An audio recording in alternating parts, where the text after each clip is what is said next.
Hello, a very warm welcome to Japan and the twin ring Motegi ahead of qualifying for race 8 of the 2022 Global Series. It's crunch time in the MotoGP eSport Championship with our final virtual rounds before we pack our bags and head to Valencia for the double point season finale. Jack Appleyard and Jack Gorse to talk you through the action. 15 minutes of qualifying coming your way. And before we touch ever so slightly on qualifying for race 7 of the Global Series that's just taken place in Thailand at Buriram. If you haven't watched that already, just put this one on pause, go watch that one, and then come back to us at this very moment. I'll give you an opportunity now, and welcome back.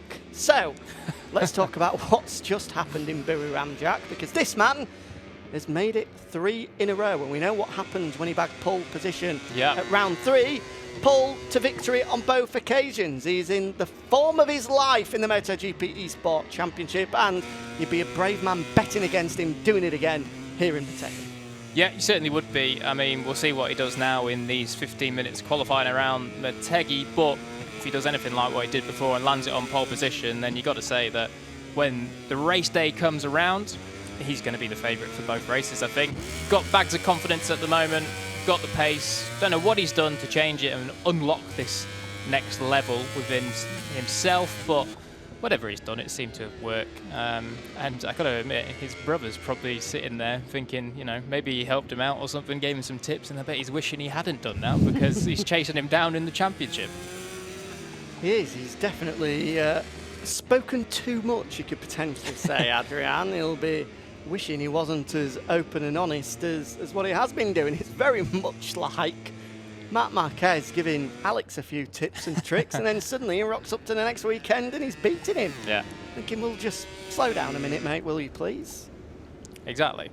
Well, we're going to find out anyway what is going on, of course. This circuit owned by Honda? It is, isn't it? It in real is. life. Motegi owned by Honda, so certainly if Christian or Adrian can put it on pole, then it will please the bosses over there at HRC.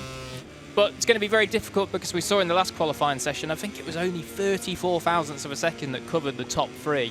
And that really is, well, that's pretty much just luck of the draw. You make one tiny error, and that is you going to be starting on the back of the front row compared to the front of it. So it's going to be very close. We'll see what they can do on these first laps. Of course, Motegi as well, quite a difficult track. We're on board with Adrian here at quite a key part of the track.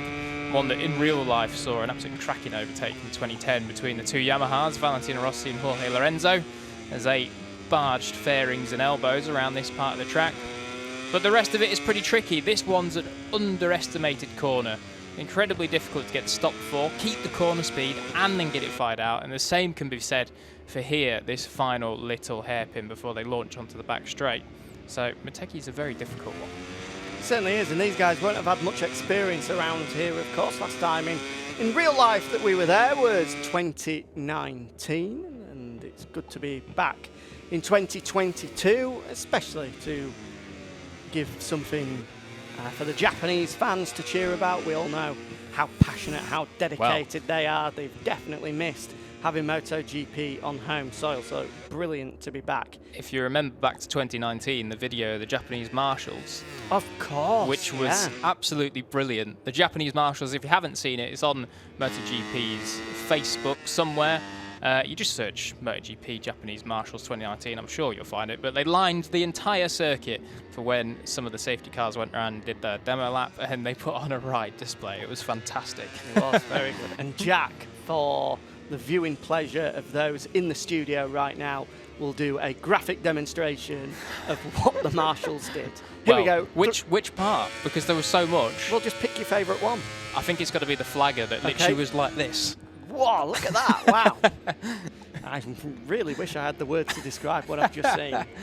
But I think just limbs everywhere is what you need to describe. Quite concerning, actually. It So was. anyway, we'll move on from that. We don't want to see Jack waving his arms around any more than he has to, because he will be doing in about, what, 8 minutes' time when we get down to the final flying laps. Absolutely. Here. It's already tight, look at that. It is. We're just waiting for everyone to put a lap time on the board. A slightly sluggish start to this one, you would have to say. Adrian leading away, Jack Hammer second, Trast in third, Christian fourth, Andrea Severi fifth, and Vindex sixth. Pretty much what we'd come to expect so far. Piero Ricciuti yet to post a lap time. You'd imagine that he will more than likely settle into somewhere on those front 2 rows of the grid. Mr. TFTW, big smile on his face, as you can see there in the bottom left-hand corner of your screen, or did before you Masteru took over. Smiling because he's back on home soil. Well, almost. Well, almost. Close enough. Australia, Japan, a little bit of a gap there, but still closer than where we have been. Closer than the other places, indeed. We're about to be on home soil for him. Phillip Island, of course, the next Grand Prix coming your way, and actually for the first time in 2020, in fact not even in 2022, for the first time in eSport history potentially, or certainly since we moved across to the Global Series, Phillip Island not featuring on the calendar this year, and it's a shame, a surprise potentially, because of course last year we were treated to do that absolute ding-dong battle between, who was it, Adrian and Severi, I think it was. Yeah, the pair rings of them. a bell. Rings a bell. It was Repsol Honda versus Ducati, and yeah, they were split by what? Virtually nothing. Absolutely, yeah, a fingernail across the line. It was one of the best races we've seen. And that was also a part of seeing these races being done online, of course, with the pandemic, that, well, one saw one thing on their monitor and the other saw another thing on their monitor. So both thought they had won or lost, or however you want to take it. So there was a bit of confusion until the results came up at the end. But no, a cracking race, that one. We had to go to the MotoGP eSport version of VAR to have it properly confirmed. They both sent in screenshots as they came across the line to officially confirm who was the winner, matched up with our technology here as well. And in the end, I do remember it went the way of Adrian. So here we go then, Piero Ricciuti firing up that Bologna bullet, and it's looking pretty good so far. Fastest of anyone through the opening half a lap is the number 5. Saw him a couple of weeks ago on site in Misano, cheering on Pecco Bagnaia as he clinched what was at that time a 4th win in a row. It was actually in the garage. I saw him on the world feed as well, getting the full VIP experience. He gets well looked after, doesn't he? He certainly does. Ducati know how to look after their guests. And not just MotoGP. I see he's also been to a few CIVs, the Italian Superbike. He's a big fan. World Superbike round as well. He's always there as Piero. So make sure you follow him on Instagram. If it's got 2 wheels and an engine, you can be almost guaranteed that Ricciuti will be there, especially if it's taking place on Italian soil. And that trip to Misano, probably a word in the ear of Pecco Bagnaia as well, has clearly done him some good, because here he comes across the line now, and goes just misses second. out. I was ready and waiting to declare him as the provisional pole man. Well, not to be. You might be able to declare someone else as provisional pole man soon. Not just this man, but also Jack Hammer. Yep, the Jack Brit. Hammer, third. Good banker in there from Jack Hammer. First lap on the board. That's what he needs to do. And now, well, hopefully, we'll see him follow it up. Look at that. Through the second split then, he is red as well. I think is he just behind Adrian? No, that's... he is in the background there. Here he is then. We've cut back to Jack Hammer now. I think it's Davide Galina on the Aprilia in between them, is it? Or maybe Vindex. I think it's Vindex, actually. Yeah. Oh, there's red sectors everywhere. Christian MM17. Oh, look at this. Looking to improve as well. As is Andrea Severi. Here we go. Crunch time. 6 minutes to go. The touch paper has been lit and everyone is charging towards pole position now. Adrian on course for top spot. Jack Hammer on course for top spot. Christian on course for top spot. And Severi as well. Look at that. There's red sectors everywhere. That's what we love to see. In towards the final section here for Adrian. He'll go left, then right. Make sure you pull it back as tight as you can. Fire it out towards the line. This is going to be an improving lap time, surely. Yes, it is. 39.8, the new benchmark. Here comes Jack Hammer across the line. Cannot beat him. 0.167 adrift. Christian across the line, surely. No, he's down the back straight, hard on the brakes, down the hill. There's such a tricky braking zone, this, to get it stopped at the apex and then fire it under the tunnel. For both him and Severi, looks to have faded ever so slightly through that third sector. Yeah, look for the Severi there as well. Just missed the apex a fraction. Going to flick it through the final double apex left. Such a tricky little flip-flop that, the final corner at Motegi.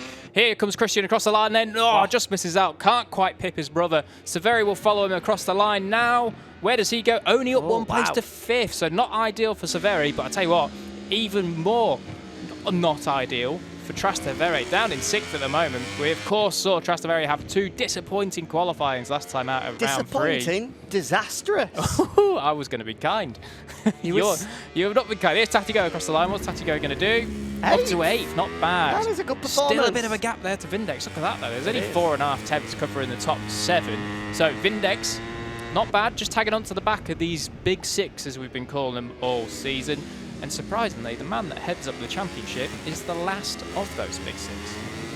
Yeah, I think disastrous is a factual way of describing his qualifying last time out. Yeah. 6th and 8th is not where you expect the reigning world champion and championship leader to be. Definitely not, but he did salvage it, you have to say.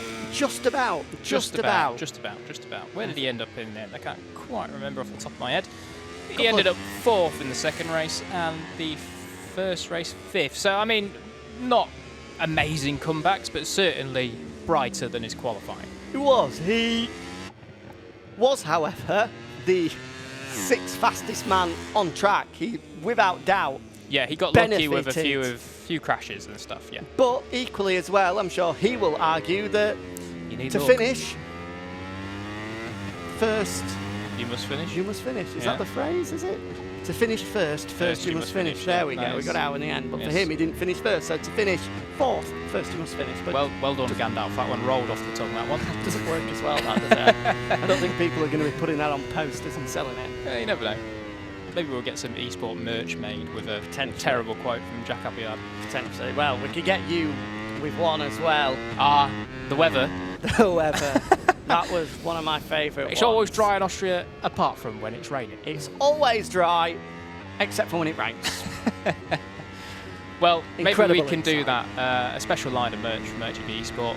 Terrible commentary quotes from Jack and Jack. How about that? Oh, look at this. Here we go. Red split then for Trastevere. His herd is calling him disastrous, and he's not liking it. Yeah, if anybody would be interested in that eSport merch, then put some requests. Yeah. Just we need the interest before we dive into it head first. Get into the comments in YouTube and just let us know exactly what you want. Hoodies, T-shirts, caps. Maybe a beanie. A beanie, yeah. Just let us know what do you think that would work well with.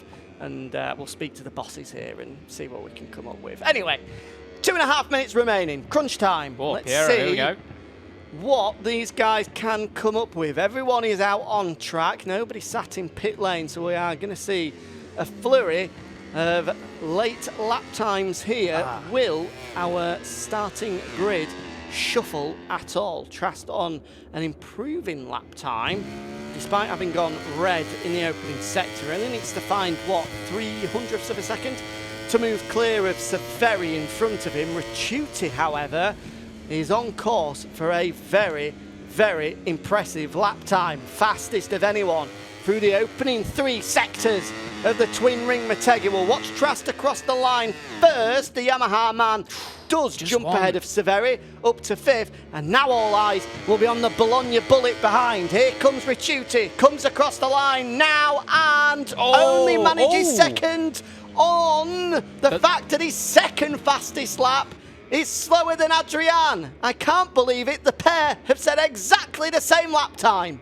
Incredible stuff then from Piero and Adrian. But here we go then. Adrian is on a decent lap. He's gone grey through the second split, but I don't think he made any mistakes, so he could be very, very close indeed to that benchmark time of a 1:39.879. We'll find out very, very shortly indeed. 2 more corners until we find out him coming through the third split. Got to make sure he gets it stopped nice and neatly into here. Can't run too wide.